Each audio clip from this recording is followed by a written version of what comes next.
Coba kalian sebutkan cerita-cerita lucu yang mengundang tawa. Ada komedi, dagelan, lelucon, teka-teki, dan sebagainya. Lalu, kira-kira di dalam teks bahasa Indonesia ada tidak ya yang mengundang tawa juga?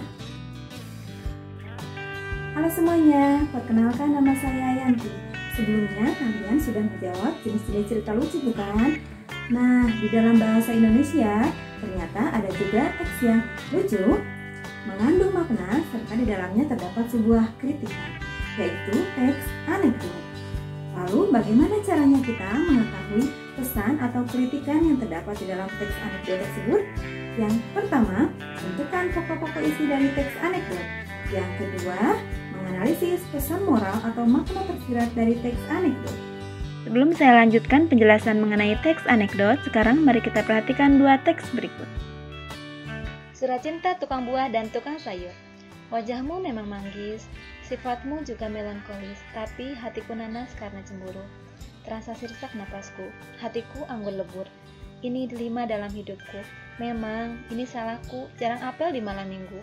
Ya Tuhan, mohon belimbingmu kalau memang perpisahan ini yang terbaik untukku. Semangka kau berbahagia dengan pria lain. Sawanara dari Durianto. Balasan dari tukang sayur. Membalas tentang suratmu itu, brokoli-brokoli sudah kubilang, jangan tiap datang rambutmu selalu kucai, jagungmu tak pernah dicukur. Disuruh datang malam minggu, nongolnya hari Rabu. Ditambah kondisi keuanganmu makin hari makin pare. Kalau mau nelpon aku aja mesti ke wortel. Terus terang aja, cintaku padamu sudah lama tomat. Jangan kangkung aku lagi, aku mau hidup seledri. Jadi deh, dari Sayurati.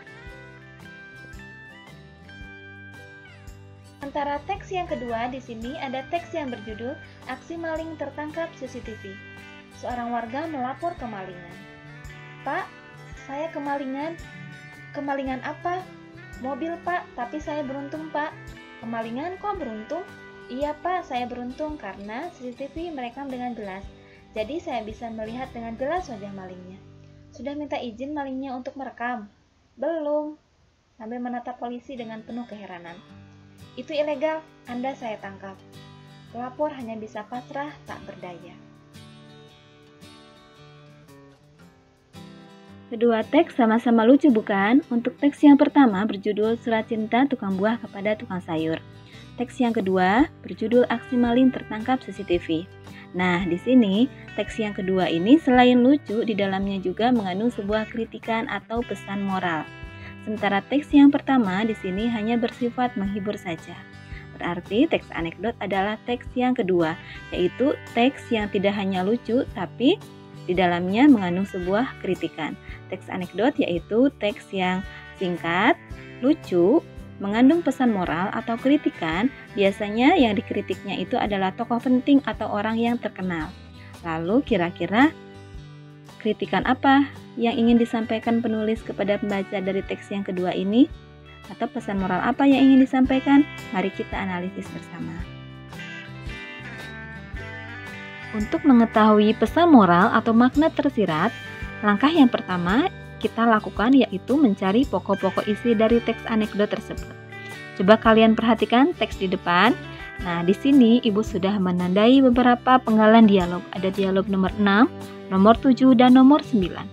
Nah, di sini kita tarik simpulan kira-kira pokok isinya apa. Tapi, untuk dialognya kalian bebas memilih, boleh dialog yang keberapa saja. Dan untuk teks anekdot yang bentuknya paragraf, itu juga sama, kalian boleh memilih kalimat yang mana saja. Boleh kalimat yang di depan ataupun kalimat yang di akhir. Kita lihat di sini dialog yang nomor 6.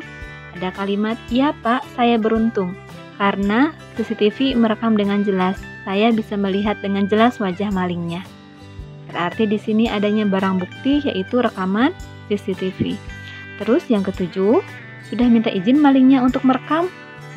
Ini berupa pertanyaan yang disampaikan oleh polisi kepada pelapor. Tetapi pertanyaan di sini Ibu rasa tidak sinkron ya, karena di sini yang merekamnya itu adalah CCTV, bukan yang lain gitu. Ini seperti halnya pengalihan isu ya, atau pengalihan topik. Terus dan yang terakhir di sini ada kata itu ilegal, Anda saya tangkap. Nah, ini polisi menangkap pelapor yang tidak bersalah. Jadi, dari semua pokok-pokok isi ini kita bisa menarik kesimpulan kira-kira makna tersirat atau kritikan yang ingin disampaikannya apa. Oke. Dari pokok-pokok isi yang disampaikan sebelumnya, kita bisa ada gambaran atau kita bisa melihat kira-kira pesan moralnya itu apa. Nah, sekarang kita gabungkan semua pokok-pokok isi itu. Ternyata, kritikan atau pesan moral yang ingin disampaikan oleh penulis kepada pembaca yaitu berupa kritikan buat hukum di negara Indonesia karena dianggap telah memenjarakan yang tidak bersalah dan membebaskan yang bersalah. Ibu rasa ini biasanya teks anekdot itu muncul ketika ada suatu topik yang sedang hangat diperbicarakan. Nah, bukan berarti hukum di negara Indonesia itu selalu salah ya, bukan berarti seperti itu, tapi tergantung konteks dan situasinya. Karena ini kebetulan ada topik yang sedang hits, maka lahirlah teks anekdot ini. Mungkin seperti itu ya. Nah, dan untuk pesan moral juga, sebenarnya ini tidak harus sama ya. Setiap orang itu pasti memiliki tafsiran atau pasti memiliki sudut pandang yang berbeda. Jika menurut ibu pesan moralnya seperti ini, menurut si B atau si C pasti pesan moralnya berbeda juga. Atau cara menyampaikannya berbeda juga. Tapi intinya biasanya cenderung tidak jauh berbeda. Intinya masih sama. Atau intinya masih mengenai hukum atau kritikan yang lainnya. Oke.